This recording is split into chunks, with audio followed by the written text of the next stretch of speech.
Tai labą dieną visiems prisijungusiems. Vis girdisi, viskas tvarkoj, girdit mane? Taip. Gerai, tai iš tikrųjų pradėsime viešinimo procedūrą gyvenamo įvairių socialinių grupių asmenims pastato Mokyklos gatvė 2 Jonavoje naujos statybos projekto viešinimo procedūrą. Siūlau dar keletą minučių luktelti, gal atsiras dar daugiau suinteresuotų asmenų, kurių jau turim nemažai, tai smagu dėl to, bus kam klausyti. Tai aš manau, viešinimo procedūrą tęskime 16 valandų 03 minutės, gal dar kažkas norės prisijungti.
Taip, tai turbūt gal galime ir pradėti. Taip, dar kartelį labą dieną visiems, kurie yra susirinkę. Aš būsiu architektas, projekto vadovas, pirmininkas Erikas Klinavičius, sekretoriaus mūsų šiam susirinkimui architektas Rimantas Noreika. Ir noriu pasakyti, kad šitas viešinimas yra įrašomas, jis bus patalpintas YouTube platformoje, jūs jį lengvai galėsite rasti Mokyklos gatvė 2 Jonava viešinimas. ir jis bus patalpintas YouTube platformoje. Tai tikriausiai pereikime prie pačių projektinių pasiūlymų. Aš dalinsiuosi ekranu savo ir paskui pereisim prie viso projekto aptarimo, apie pastabas, kurios buvo gautos iki viešinimo procedūrų pradžios. Tai taip, dalinuosi ekranu savo.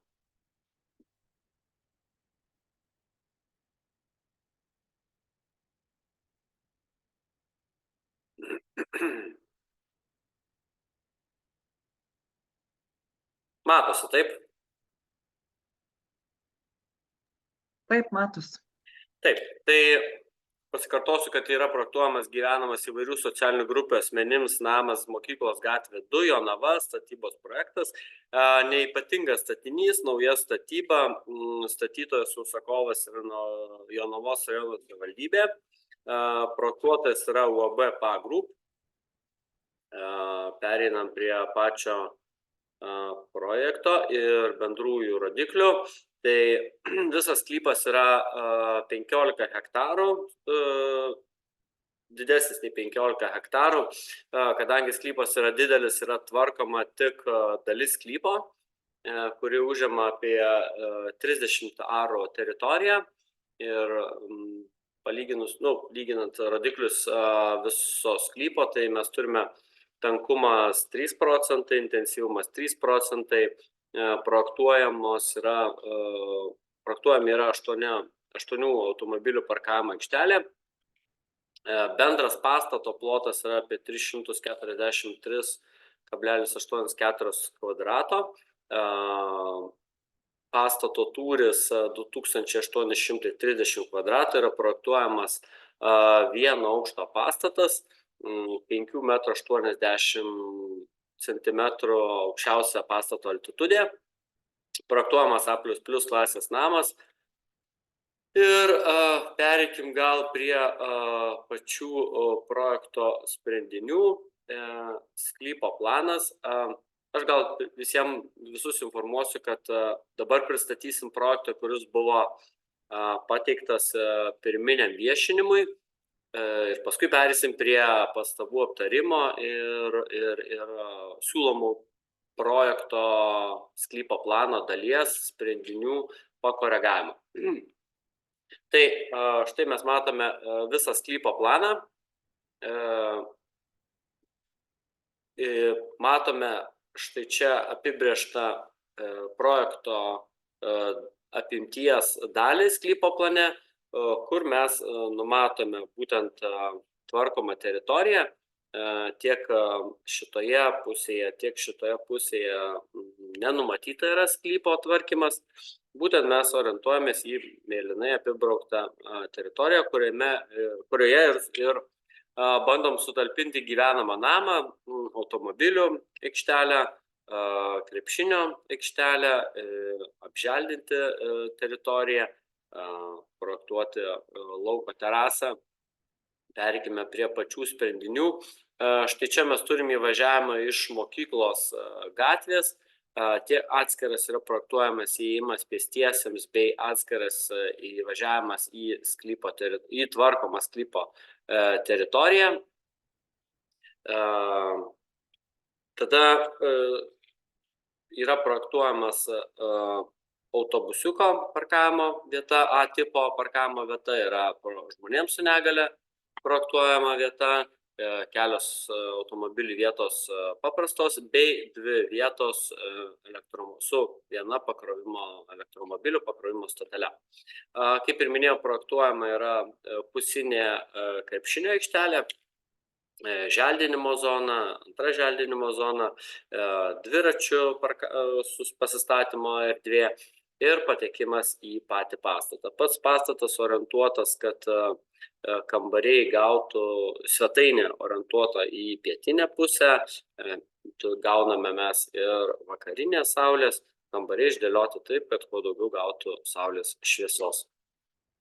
Pereikime prie pačio aukšto plano aptarimo.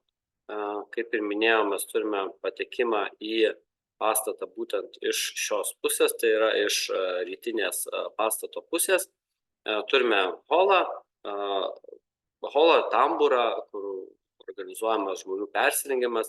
Iš šios erdvės patenkame į svetainę, valgomąją zoną, iš kurios mes turime ir maisto sandėliuką, turime nedidelį tualetuką pritaikytą žmonėms su negale. Štai formuojamas yra koridorius ir šitas blokas būtų skaitomas daugiau gyvenamoji zona, miegamoji zona. Turime keletą kabinetų darbuotojų, socialinių darbuotojų ir panašiai aptarnaujančių personalo. Turime svečių kambarį susitikimams su artimaisiais gyventojais ir turime pagalbinę ūkio patalpą bei šilumos paskirstymo patalpą. Šioje zonoje be langų projektuojame skalbyklas, džiovyklas, ventiliatorinės patalpą ir gyvenamąsias patalpas. Tai šiame name yra projektuojama 10 kambarių, kuriuose turėtų įsikurti 8 kambariai, kuriuose turėtų įsikurti 10 žmonių turinčių negalę. Ir būtent yra projektuojami 6 kambariai vienviečiai ir 2 kambariai dviviečiai. Visas pastatas yra kaip vienas turtinis vienetas, kambariai į atskirus turtinius vienetus nėra skaidomi, todėl šis pastatas yra priskiriamas gyvenamosios įvairių socialinių grupių asmenims kategorijai. Ir būtent jisai projektuojamas ant daugiabučių paskirties žemės. Pereikime prie pačių fasadų. Mes turime suprojektavę patį tūrį 2 aukštučių lygių, tai yra žemesnysis aukštų lygis, kuris yra miegamųjų zonoje, bei aukštesnis tūris, kuris yra būtent svetainės zonoje, kad tiesiog kadangi svetainės erdvė yra pakankamai didelė, kad nesijaustų žemas lubos, mes jas per metrą pakeliame aukščiau negu viso likusio pastato. Dalis langų yra projektuojami vitrininio tipo, dalis langų, būtent į kambarius, yra projektuojami palanginio tipo langai. Fasadams yra pasirinkta skalūno apdaila bei betono plytelių, kurios galbūt gali keistis į medienos, medžio tašus ar lenteles, ar daigylentes. tą patikslinsim techninio projekto metu. Numatomas yra įėjimo stogelis į patalpas, į pastatą. Štai čia yra, šitas fasadas būtent yra rytinis, štai čia mes turim pietinį fasadą, kaip ir minėjau, dalis pastato yra išaukštinta, tai būtent šioje svetainės zonoje. Matome pietvakarinį fasadą, būtent matome ir terasos stoginę, vitrininio tipo langus į svetainę bei darbuotojų kabinetus.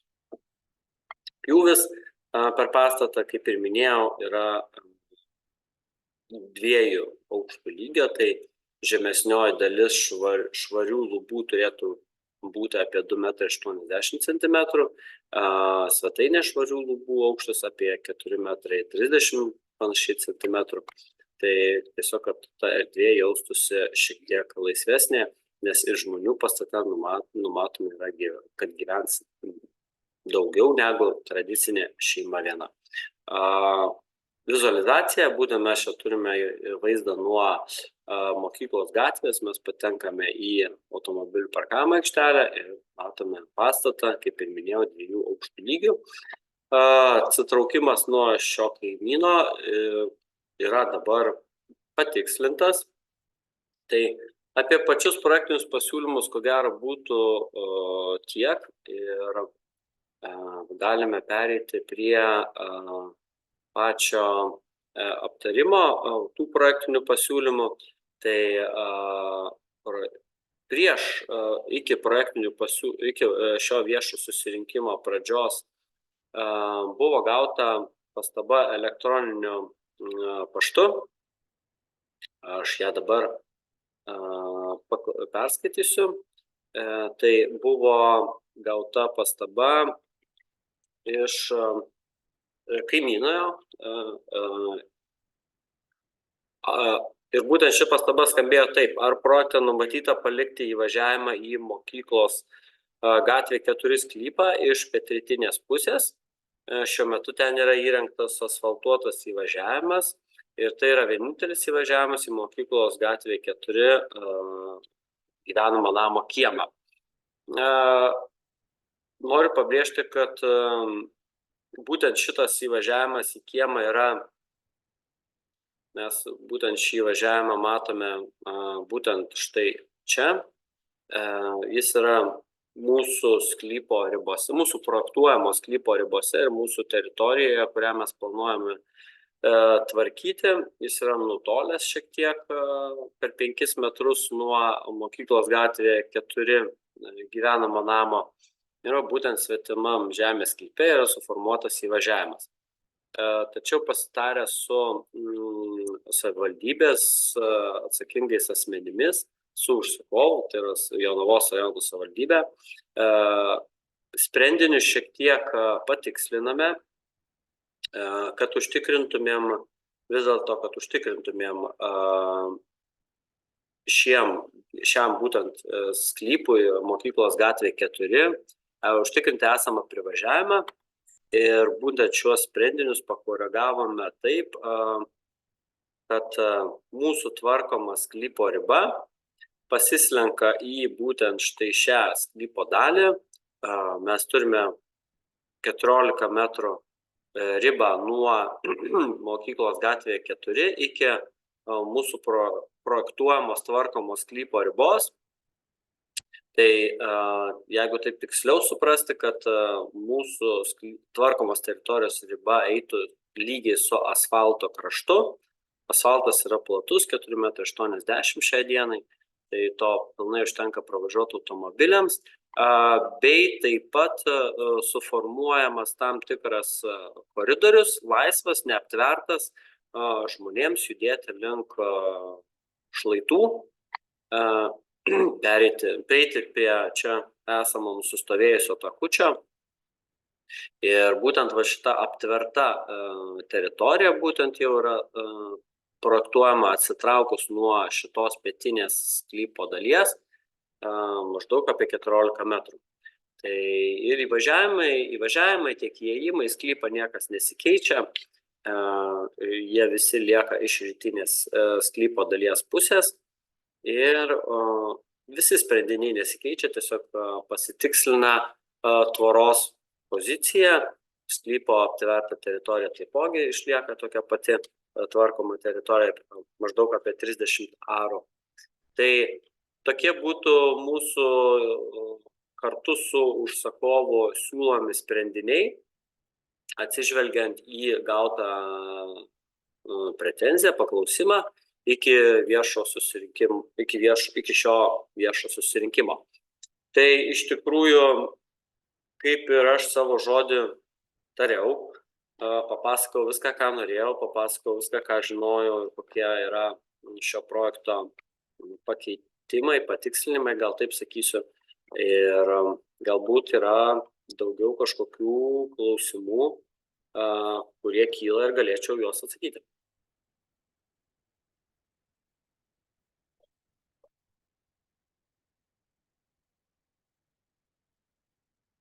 Nes matau, dalyvių yra susirinkę nemažai.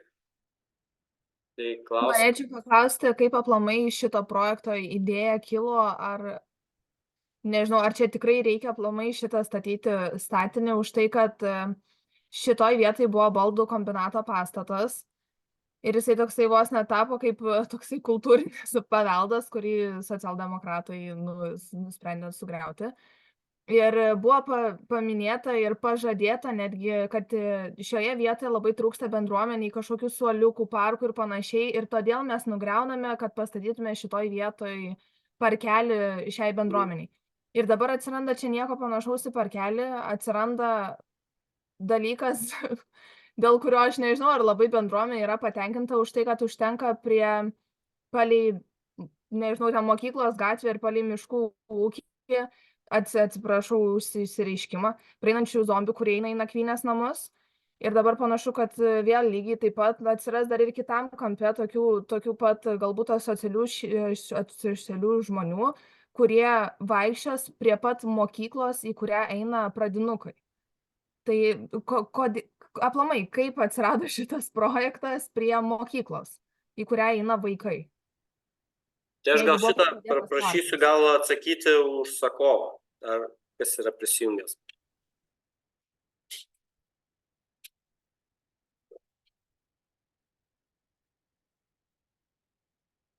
Ar užsakovas yra prisijungęs?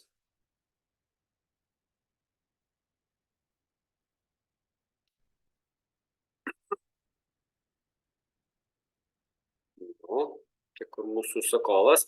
Nes vėl gal aš pasakysiu taip, kad mes tiesiog parengėme projektą, kurį nupirkome pagal viešuosius pirkimus.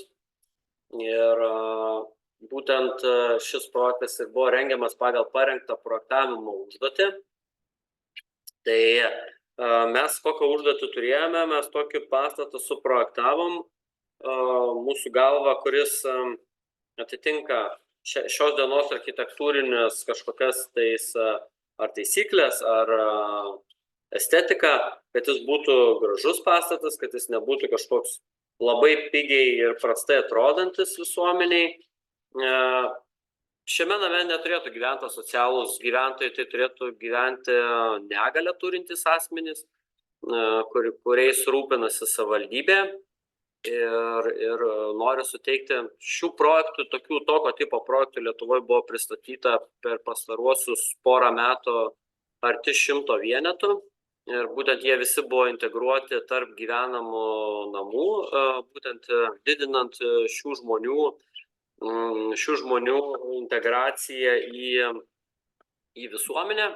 Tai va tokia ir buvo visų šių Lietuvoje projektų mintis, kad būtent ir visos Europos, gal sakyčiau, sąjungos mintis yra didinti integraciją būtent žmonių su negale į visuomenę. Tai kuo Lietuva dar pakankamai atsilieka. Tai gal taip atsakysiu, o kas buvo pažadėta, man sunku komentuoti. Žinau, kad yra būtent šioje rytinėje sklypo dalyje yra kažkokie sporto įrenginiai, vaikų žaidimo aikštelės ir panašiai. Tai negalima sakyti, kad visai nieko nėra šalia. Tas toks mini parkelis jis tikrai yra, o kas daugiau buvo padaryta ir kaip padaryta, negaliu atsakyti. Iš tikrųjų, bandau susisiekti su užsakovu, kuris tikrai turėjo prisijungti ir turės prisijungti dar. Tai gal labiau plačiau pakomentuos, kodėl buvo šita vieta pasirinkta. Sveiki. Taip, sveiki. Andrius čia iš statybų skyriaus. Taip, malonu. Tai užsakovas, taip yra prisijungti. Biškį ryšio problemų čia pas mus, tai dėl to neatsiliepiam. Tai norėtųsi pirmiausia atsakyti į tą klausimą, žodžiu, apie tuos, kaip mes vadinam, žmonės su negale. Čia viena pilietė kreipėsi jos ne taip mandagiai ir išvadino jos bomžais ir taip toliau. Tai jokių būdų to nėra, tai yra visuomenės dalis, kurią mes norim integruoti. Tas integravimas yra... Žodis bomžas, atsiprašau, kad pertrauksiu, jisai nebuvo paminėtas, taip kad prašau nedėti žodžių man į burną. Ačiū už dėmesį. Prašom. Yra visuomenės žmonių, kurie, kaip jūs išsireiškėt, kad nededa aš jum į burną, sakykime, bet nesvarbu. Yra tam tikra grupė žmonių, kurie turi negalę. Ir gal jūs galėtumėt patikslinti, kokia tai negalė turintis žmonės gyvens? Nes viešoje erdvėje tai buvo skelbiama, kad tai šiame name bus įkurdinti psichinę negalę turintys žmonės. Tai aš apie jūs ir kalbu? Taip, bet šiuo metu jūs neįvardinot konkrečiai, kokią negalę turintys žmonės. Tai čia, aš manau, didžioji dalis yra sunerimę dėl to, kad dėl saugumo šalia šitas pastatas stovės šalia mokyklos. Tai didelė dalim dėl to dar yra, dėl vaikų saugumo. principe tai yra žmonės, nėra tie žmonės agresyvūs, kurie į šitos, sakykime, grupinio gyvenimo namus, į juos neįleidžiami agresyvūs žmonės, kurie, nu, priekabiauja prie kitų ar dar kažko. Tai jie turi tam 24 valandas priežiūrą. Praktiškai tai aš negaliu garantuoti už kiekvieną, nu, tiesiog, kurį išbėgo ir staiga kažkas susišvietė. Gali ir vaikams susišviesti, staiga paleisti akmenį į kitą žmogų. Be abejonės, Aš gal Visą laiką šitoje taip. vietoje įsiterpsiu, kadangi mes būtent mūsų kompanija OBPA Group rengia tipinį projektą neįgaliųjų departamentui, kuris buvo paskui paviešintas tas projektas ir buvo pagal tą projektą pastatyta virš 70 gyvenamų namų visoje Lietuvoje, būtent kuriuose įsikūrė psichinę negalią turintys asmenys. Teko lankytis labai daug vietų esamų veikiančių šitų psichinę negalią turinčių asmenų dabartinėse vietose, gyvenamose vietose, paskui vietose, kur jie leidžia dienas ir panašiai. Tai iš tikrųjų mes nemaišykime psichinę negalią turinčių asmenų ir psichinių žmonių. Tai esmė, tai yra labai du skirtingi dalykai. Šitie žmonės yra tiesiog galbūt nepilnai išsivystę.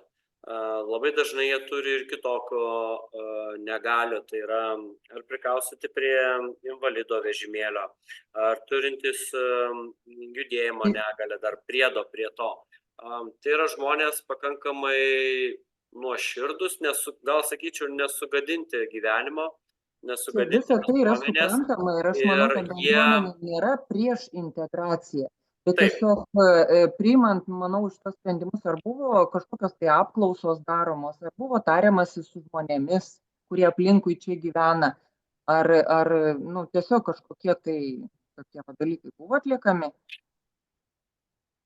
Nes nu, informacijos tai tikrai buvo mažoka ir dabar staiga tiesiog mes susidurėm tet-a-tet su tokiu pasakų, kas bus daroma. Esmė, tai natūralu, kad kyla įvairiausių klausimų ir informacijos yra šiek tiek mažai. Aš gal pasakysiu taip, kad iš tikrųjų sklypo paskirtis jau jinai buvo nusakė, kokie pastatai galėtų būti. Būtent šitas pastatas atitinka tą sklypo paskirtį, o jinai nebuvo keičiama būtent sklypo paskirtis. Ir jeigu nėra keičiama sklypo paskirtis, visuomenės informavimas jis nėra būtinas, ar kažkoks apklausų vystymas ir panašiai, tai savivaldybė disponuoja sklypais, kuriuos turi, dėlioja, nes vėlgi turi būti tam tikras atstumas iki viešojo transporto, tam tikras atstumas iki kažkokių darbo sąlygų, nes vėlgi dažnai būna, kad netgi šie žmonės ir dirba, išeina ryte į darbą ir čia priklauso nuo jo negalios lygio. Tikrai yra, kurie teko ir Vilniuje bendrauti su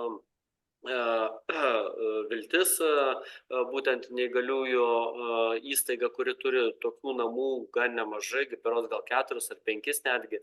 Ir dalis jų tų žmonių netgi dirba, aišku, jie dirba kaip neįgaliųjų pažymėjimą turintis asmuo, tam tikrus darbus ir tam tikro lygio darbus, taip jie vairuotų automobilio galbūt negali ar taip toliau, bet yra ir dirbančių asmenų, o yra aišku ir net nepajudančių iš savo lovos. Tai, sakau, šitoj vietoj labiau reikėtų saugoti iš tikrųjų tuos žmonės, o ne aplinką nuo jų.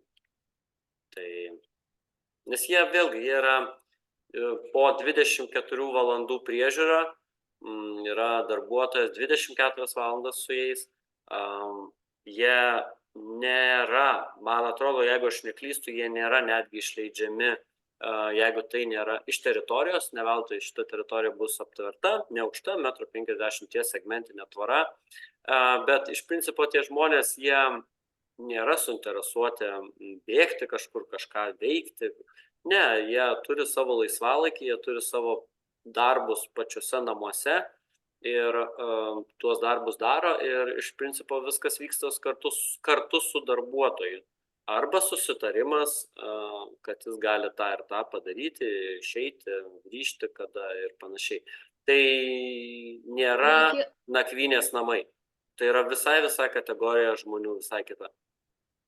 Sveiki, dar neįgaliųjų veiklos centras norėtų, irgi norėčiau iš neįgaliųjų veiklos centro pusės truputėlį pakomentuoti, galbūt plačiau, ką architektas irgi tenai sakė. Iš tikrųjų, tai irgi, kai Lietuvos mastu dabar vyksta ta pertvarka, tai dėl šios priežasties tie namai yra ir steigiami.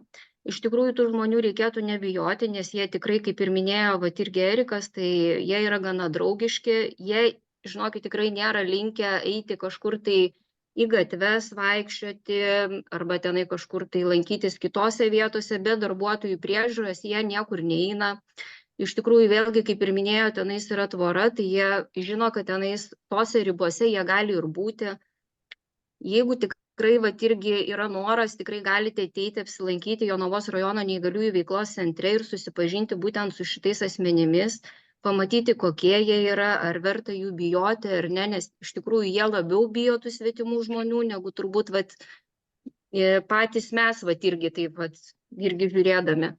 Tai iš tikrųjų, ką ir minėjo, tai aš tikrai irgi tikrai kviečiu visus apsilankyti, kam yra įdomu pasižiūrėti, kokie jie yra, iš tikrųjų, nes jie yra labai draugiški ir nuoširdūs, mes agresyvių neturime.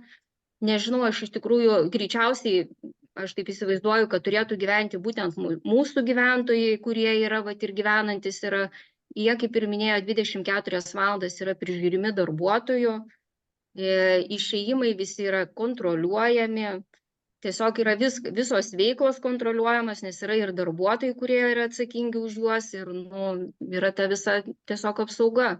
Tai sakau, kam kyla kažkokių tai irgi abejonių ar dar kažko, tai tikrai labai kviečiu irgi užsukti, apsilankyti, tikrai aprodysime, supažindinsim ir galėsite patys tiesiog irgi pabendrauti ir pamatyti.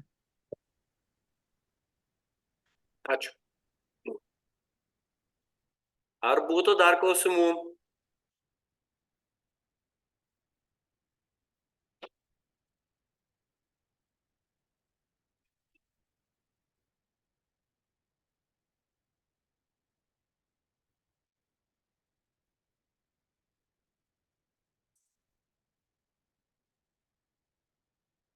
Tai iš tikrųjų, jeigu klausimų kol kas nėra, mes užsakovą galėtumėm kaip ir paleisti. Ačiū užsakovui, kad prisijungė. Pats dar būsiu prisijungęs iki pat 17 valandos. Jeigu norėsit paklausti, ar pastebėjimą pasakyti, ar dar kažką, visada skambinkit. Neskambinkit, o pasakykite. Ir kol kas esminių projekto pakeitimų nėra ir po šio viešinimo bus pradėti projektavimo darbai jau pačio projekto rengimo, imamas statybą leidžiantis dokumentas. Tai jeigu dar kažkokių, klausimų ar kažko nuogąstavimų turite, tai klauskite dabar, nes vėliau jau bus vėlu. Tai ačiū dar kartelį užsakovui, galim su juo atsisveikinti. Ačiū Jums. Ačiū Jums. O aš dar pats būsiu, kaip ir minėjau, iki pat 17 valandos.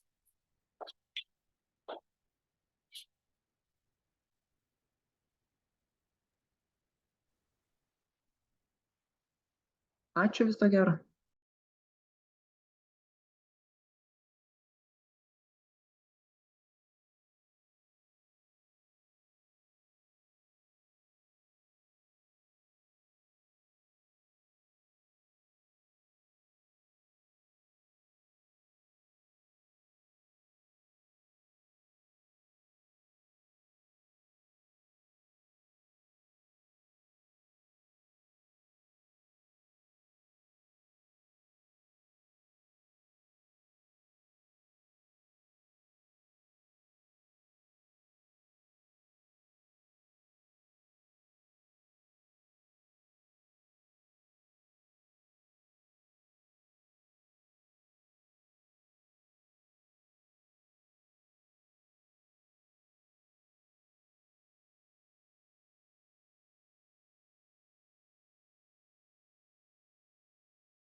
Tai dar kartelį noriu užbaigti gyvenamosios įvairių socialinių grupių pastato Mokyklos gatvė 2 Jonava naujos statybos projekto viešinimą. Susirinkimo metu buvo gauti keli paklausimai, pastebėjimai apie pačią pastato paskirtį ir jo gyventojus labiau, ne apie pačią jo pastato architektūrą, bendruosius rodiklius ir panašiai.